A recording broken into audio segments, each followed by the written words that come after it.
All right, so what do we make of it? I don't know how you can look at the season, even if and you and I have had this discussion, even if you had picked them to go 9-7 or 10-6. I picked them to go 10-6. I did too. So they're not going to get there. If they finish 9-7, the knee jerk is to say, well, it was close to what you thought they were going to be.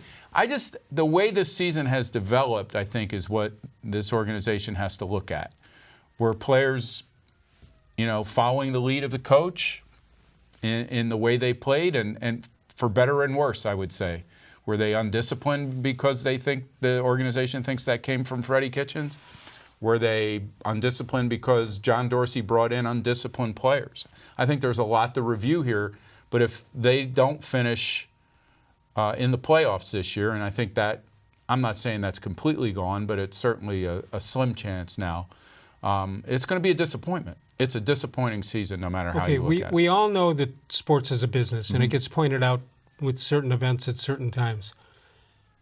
The Browns released Chris Smith today. You know the story. I do know the his story. Girlfriend, I don't know if she was his fiancée, was killed in that terrible automobile accident, 6-7 weeks ago, something like that.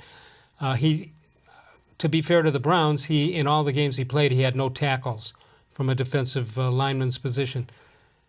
What do you should they have done anything different? Should they have? They also said they did it. They let him go early enough that he could find a room on some other roster.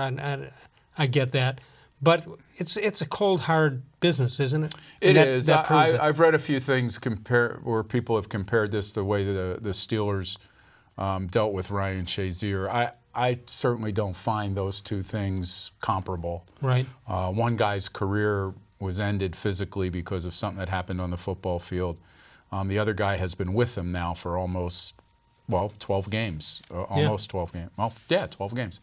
So I didn't, when I heard about it this morning, I felt bad for Chris Smith because of what kind of year he's had, but it didn't immediately strike me as this, this insensitive, hardened organization ruining a guy's Christmas, as I've seen some people writing. Okay.